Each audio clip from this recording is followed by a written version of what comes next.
신앙생활을 하는 우리에게 고민이 있습니다. 가장 큰 고민이 무엇인가 하면 우리가 아는 것과 행하는 것 사이에 괴리가 생길 때입니다. 나는 분명히 무엇을 해야 하는지 알고 있고 무엇을 하지 말아야 하는지, 그리고 성경은 무엇을 우리에게 이야기하는지 우리는 너무나 잘 알고 있습니다. 그러나 알고 있음에도 불구하고 해야 할 것을 하지 못할 때, 하지 말아야 할 것을 할 때, 그때 우리는 우리 스스로를 보면서 너무나 괴롭습니다. 그리고 너무나 답답하기까지 합니다. 그리고 우리는 이런 생각을 합니다. 나는 과연 하나님의 사랑을 받을 수 있는 자격이 있는가? 나는 천국 갈 수 있을까? 천국 가는 것은 고사하고 내가 매주일마다 교회에 나오는데 내가 교회에 나오는 이것이 떳떳한 일인가? 우리는 우리의 삶을 보면서 신앙과 일치되지 못하는 삶을 살 때 우리는 이런 좌절을 느끼고 또 낙심하게 됩니다. 사랑하는 여러분,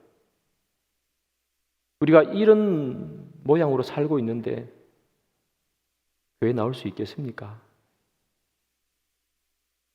내가 살아가는 모양이 이 모양밖에 되지 않는데 하나님께서 우리의 기도를 들어주시겠습니까? 하나님 말씀을 한 절 봅니다. 히브리서 10장 11절입니다. 제사장마다 매일 서서 섬기며 자주 같은 제사를 드리되 이 제사는 언제나 죄를 없게 하지 못하거니와. 제사장들이 매일 서서 제사를 드렸습니다.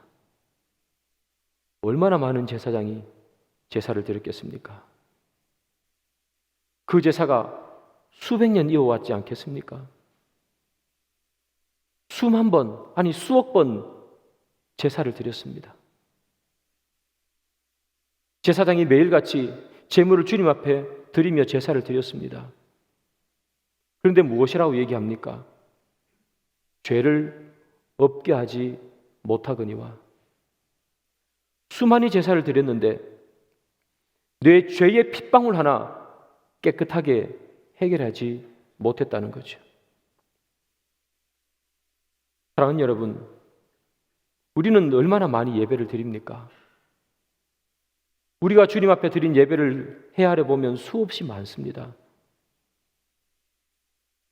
그 예배가 우리를 조금이라도 거룩하게 만들었습니까? 지난주에도 예배를 드렸고 오늘도 예배를 드립니다. 오랫동안에 약 50여 번에 50번 정도의 예배를 지금까지 드렸습니다. 나는 얼마나 거룩해졌습니까? 우리는 참 많이 하나님께 기도합니다. 작년에도 기도했고 재작년에도 기도했습니다. 그런데 작년보다 지금 내가 얼마나 더 하나님 앞에 거룩해졌습니까?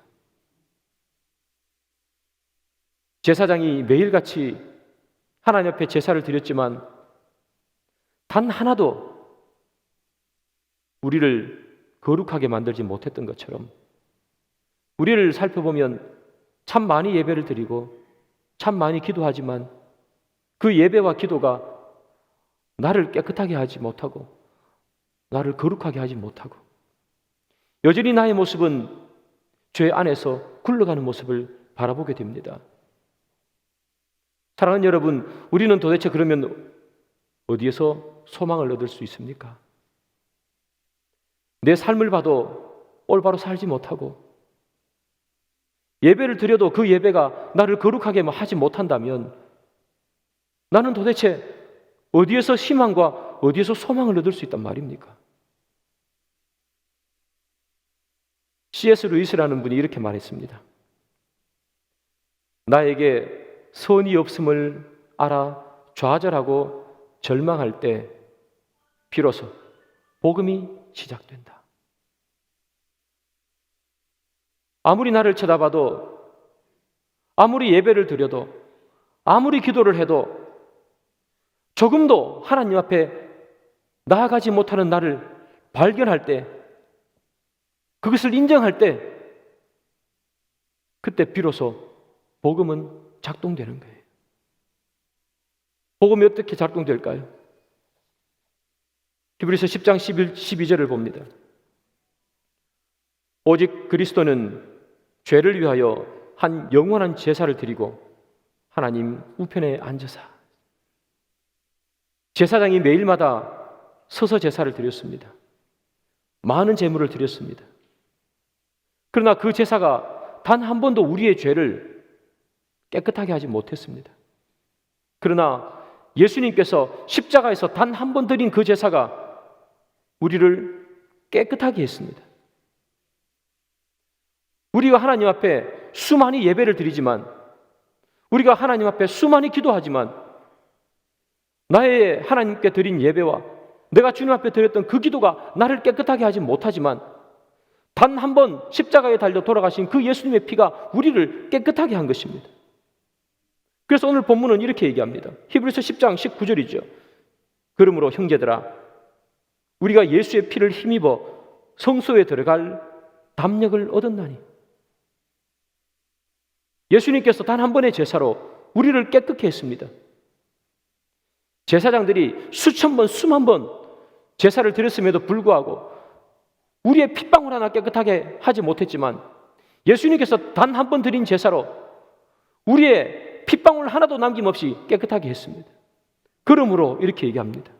그러므로 우리가 예수의 피를 힘입어 성소에 들어갈 담력을 얻었다. 그렇게 얘기합니다. 성소에 들어갈 담력을 얻었습니다. 하나님 앞에 설 수 있는 용기를 가졌다는 이야기입니다. 상상도 하지 못했던 그 천지를 창조하신 하나님 앞에 설 수 있는 용기를 얻었습니다. 무엇 때문입니까? 내가 제사를 드려서 때문입니까? 제물을 많이 드렸기 때문입니까? 내가 제사를 드리고 제물을 많이 드려봤지만 단 한 번도 나는 주를 닮아간 삶을 살지 못했습니다. 사랑하는 여러분, 우리는 참 많이 회개했습니다. 그죠? 우리는 참 많이 하나님 앞에 기도해 보았습니다. 회개도 하고 기도도 했지만 여전히 내가 범하는 죄의 굴레에서 우리는 벗어나지 못합니다. 괴롭습니다. 그래서 우리는 자책합니다. 내가 이래서 성도라고 할 수 있는가? 그렇다면 여러분, 예배로도 되지 않고 기도로도 되지 않고 산에 올라가 부르짖어 봤지만 그것도 우리의 죄를 깨끗하게 하지 못한다면, 그것도 우리를 성결하게 못하고 우리를 단 한 걸음도 주님 앞에 나가게 하지 못한다면 우리는 그때부터 깨달아야 하는 것이 있습니다. 소망은 나에게서 나오지 않는다는 것을 말이죠. 내가 깨끗해지는 것, 내가 정결해지는 것, 그것은 나에게서 단 1%도 나오지 않는다는 것을 우리는 인정해야 합니다.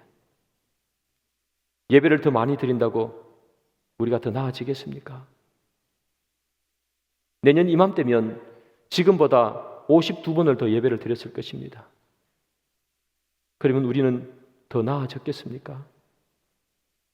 내년 이맘때면 지금보다 몇백 시간 더 많이 기도했겠지요. 더 나아졌겠습니까? 우리가 성도 되는 것은 우리가 예배를 드리고 기도를 하고 제물을 드리는 것 때문이 아니라 십자가에 단번에 돌아가신 예수님의 그리스도의 보혈의 피 때문에 우리가 주님의 자녀된 것입니다. 복음이란 소망이 나에게서 나오지 않는 것을 고백하는 행위입니다. 성소에 들어갈 담력을 얻는 것, 하나님 앞에 설 용기를 얻는 것, 이것이 내가 예배를 많이 드렸어, 내가 기도를 많이 해서, 조금 거룩하게 되고 조금 나은 사람이 되어서 성소 앞에 들어갈 수 있는 담력을 얻고 하나님 앞에 설 수 있는 용기를 얻는 것이 아니라 예수의 피 때문에 우리가 하나님 앞에 설 수 있다는 것을 고백하는 것, 이것이 복음이겠지요. 예수의 피로 성소에 들어갈 담력을 얻었다, 그렇게 말합니다. 사랑하는 여러분, 우리가 하나님을 만나는 것은 예배라는 의식을 통해서, 그리고 예배라는 의식을 통해서야만 하나님을 만날 수 있는 것이 아닙니다. 우리가 하나님을 만나는 것은 내가 하나님이라고 부르짖으면 그 자리가 바로 주를 만나는 거룩한 지성소가 된다고 오늘 본문은 말하지 않습니까? 내가 걸어가는 삶의 정황이 아무리 더러워도, 주님 보시기에 아무리 부끄러워도, 내가 살아가는 내 삶이 하나님의 자녀 같지 않더라도, 그래서 내 마음속에 내가 이렇게 살아서 하나님의 자녀라고 말할 수 있을까? 내가 이렇게 살아서 천국 갈 수는 있을까? 그런 마음이 드는 삶을 살지라도 그럼에도 불구하고 그 자리에서 주님의 이름을 부르면 그 장소가 지성소가 되는 놀라운 은혜를 주신 것, 이것이 바로 예수의 피로 성소에 들어갈 담력을 얻었다 하는 그 말입니다. 언제부터 우리는 복음을 받아들일 수 있을까?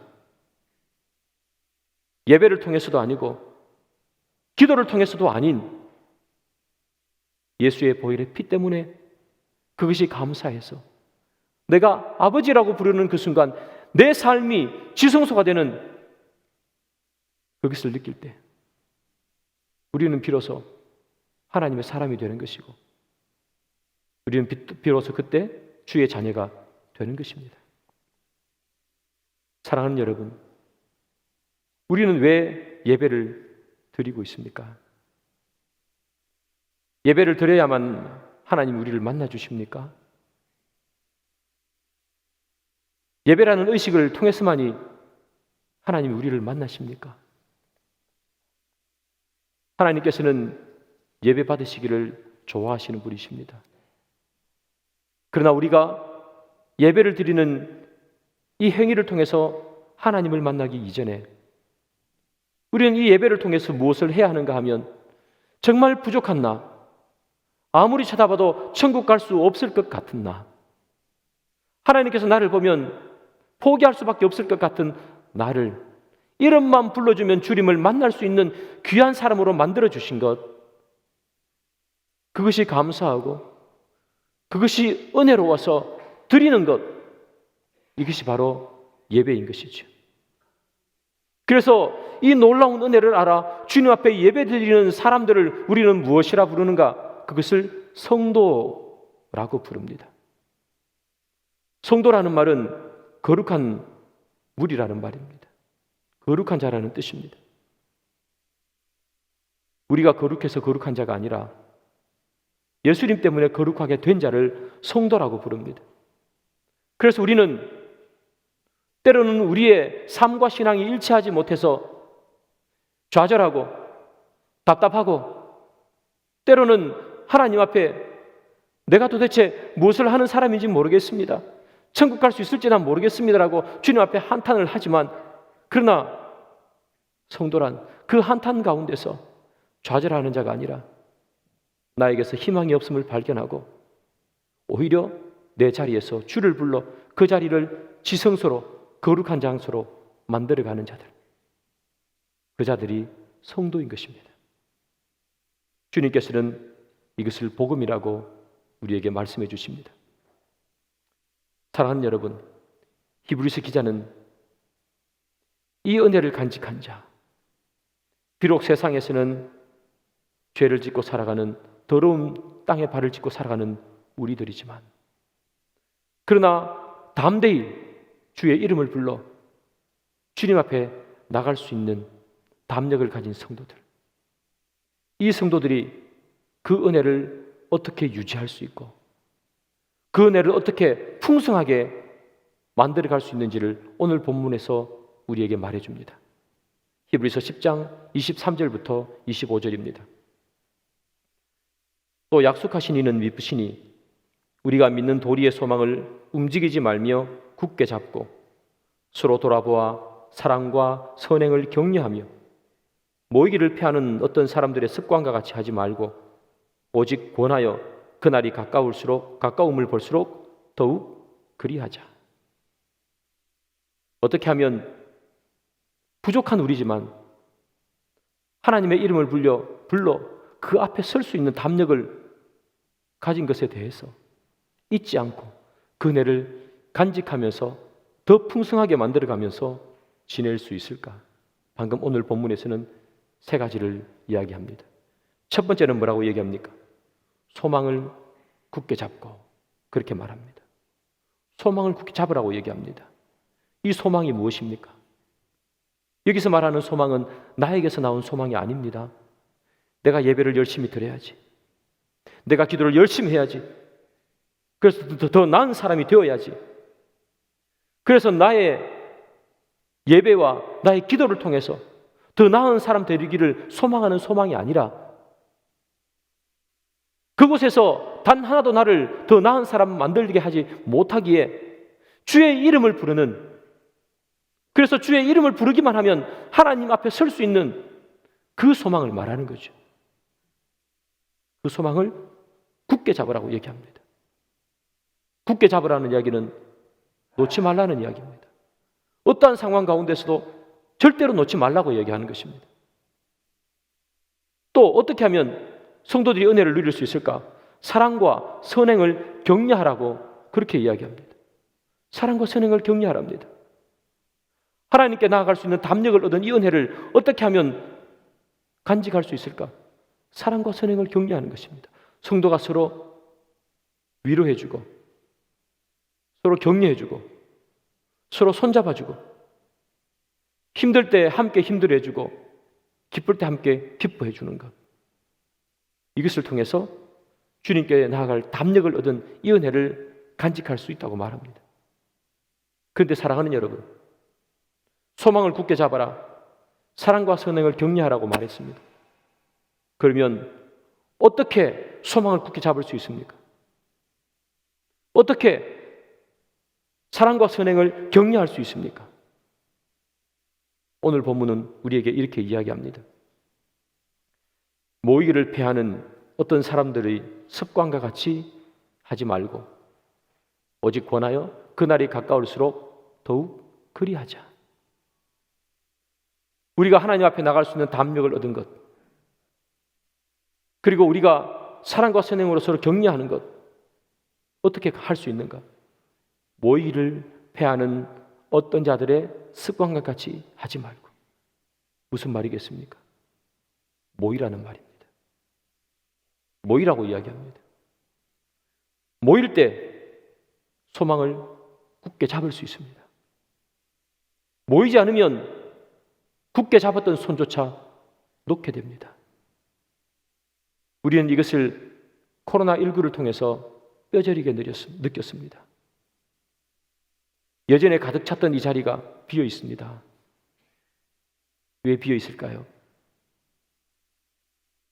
지난 2년 동안 제대로 모이지 못했기 때문입니다. 모이지 못하면 빈자리가 생깁니다. 늘 함께 와서 기도했고 늘 함께 와서 예배를 드렸던 분인데 모이지 못하니 이 자리에 없습니다. 이 자리에 없는 분들뿐만 아니라 우리의 신앙을 생각해 보시기 바랍니다. 우리의 신앙이 어땠습니까? 처음 모이지 못했을 때는 마음이 불탔습니다. 교회를 가고 싶었습니다. 이곳에 나와서 예배를 드리고 싶었습니다. TV로 예배를 드리는데 교회에 나올 수 없어서 눈물이 흘렀습니다. 3개월이 지났습니다. 6개월이 지났습니다. 1년이 지났습니다. 그 눈물은 다 사라졌습니다. 주를 향한 열정도 함께 사라졌습니다. 주를 향한 열심도 함께 사라졌습니다. 예전에는 아무 생각 없이 열정으로 뛰었는데 지금은 그렇게 되지 않습니다. 모이지 못하면 우리의 신앙은 내려갑니다.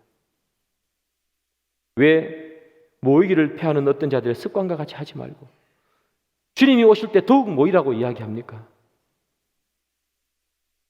복음의 소망을 굳게 잡기 위해서입니다. 모이지 않으면 그 복음의 소망을 놓치기 때문입니다. 모여서 사랑과 선행을 격려해야 합니다. 우리의 신앙은 절대로 홀로 서갈 수 없습니다. 내가 약하고 내가 넘어질 때 함께 모인 사람들이 그를 격려해야 합니다. 함께 모인 사람들이 그를 위해 기도해야 합니다. 그리고 서로 신앙을 세워가야 합니다. 그래서 성경은 뭐라고 얘기합니까? 모이라고 얘기하는 것입니다. 결단코 모여야 합니다. 왜 초대교회 사람들이 카타콤에서 모입니까? 왜 땅굴을 파서 그곳에서 모입니까? 모이지 않으면 우리의 신앙이 너무나 약해서 다 날아가기 때문입니다. 그래서 사랑하는 여러분, 엘리콧이라는 신학자는 이렇게 말합니다. 배교의 첫걸음은 교회의 모임에서 멀어지는 것이다.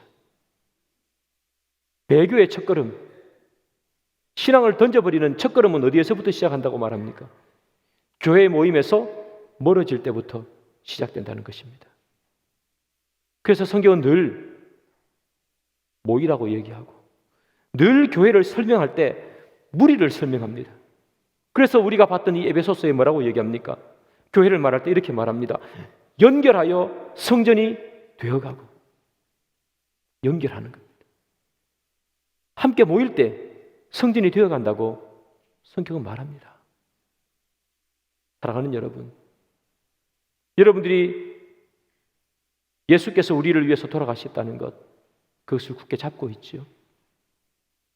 그것을 어떻게 하면 풍성하게 만들어갈 수 있을까요? 그것은 다름 아니라 모일 때 가능합니다. 그래서 성경은 모이라고 말합니다. 저는 우리 교회 성도님들이 이 모이기를 패하는 어떤 습관을 가진 사람들처럼 그렇게 하지 않았기를 원합니다. 우리가 환경과 조건이 어렵더라도 어떠한 방법으로도 모여서 예수 그리스도의 덕을 나누고 그 모임 가운데서 사랑과 선행을 서로 격려하기를 바랍니다. 그것이 우리 신앙의 풍성함을 만들어가는 것이고, 그리고 주를 향한 우리의 사명을 감당하는 방법 중에 하나인 것이죠. 우리는 오늘 이렇게 주일날 모였습니다. 그러나 주님께서는 말씀하십니다. 주일날 모이는 것으로 끝이 아니라고 말하죠. 여러분들 오늘 주보 안에 목자와 목은 신청서가 들어가 있습니다. 왜 우리는 목장에서 모여야 합니까? 여러분들을 관리하기 위함이 아닙니다. 누구 교회 왔나 안 왔나 체크하기 위함이 아닙니다.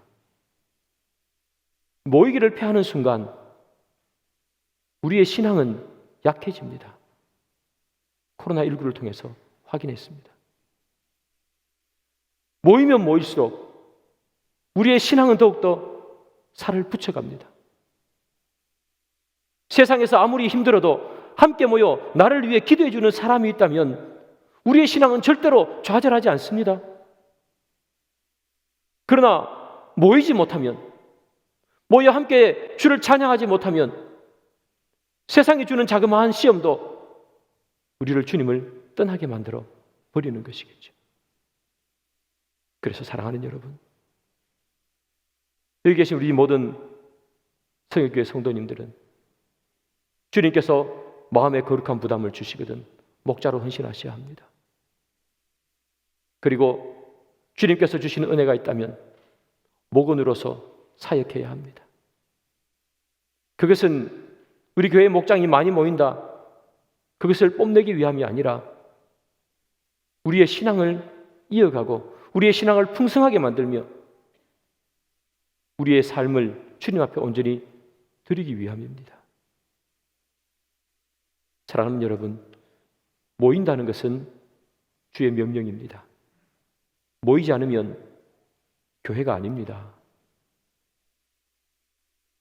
오늘 말씀의 결론을 맺습니다. 사랑하는 여러분, 오늘 말씀은 무엇으로 시작합니까? 복음부터 시작합니다. 우리는 죄인이었지만 우리의 자그마한 행동도 단 하나도 우리를 깨끗하게 할 수 없었지만, 그러나 예수의 피로 우리는 깨끗하게 되었다고 합니다. 예수의 피로 깨끗하게 된 우리가 어떻게 하면 그것을 풍성하게 만들어가고 내 삶 속에서 그것을 날마다 체험하며 살아갈 수 있을까? 모이라고 얘기하지 않습니까? 여러분들의 신앙을 풍성하게 만들어가기를 소원하십니까? 여러분들의 신앙이 더 발전해 나가기를 소망하십니까? 이 땅에서 주는 수많은 시험과 이 땅에서 주는 많은 아픔을 극복해내며 주님께서 원하시는 제자의 길을 걸어가기를 소망하십니까? 모이셔야 합니다. 때로 모여서 힘들 때도 있겠지만, 그러나 모여서 서로 사랑과 선행을 격려할 때, 그때 우리는 진정한 주님의 자녀로 거듭날 수 있는 것이겠지요. 사랑하는 여러분, 여러분들이 받으신 그 목자와 목은 신청서를 가볍게 여기지 마시고 하나님께 주신 거룩한 부담으로 목자로, 목원으로 섬겨 우리 교회 안에서 사랑과 선행을 격려하는 목장, 예수 그리스도의 복음을 충만하게 나누는 목장, 그 가운데서 우리의 신앙이 날마다 성장해 나가는 그런 우리의 모임이 되기를 주님의 이름으로 축복합니다.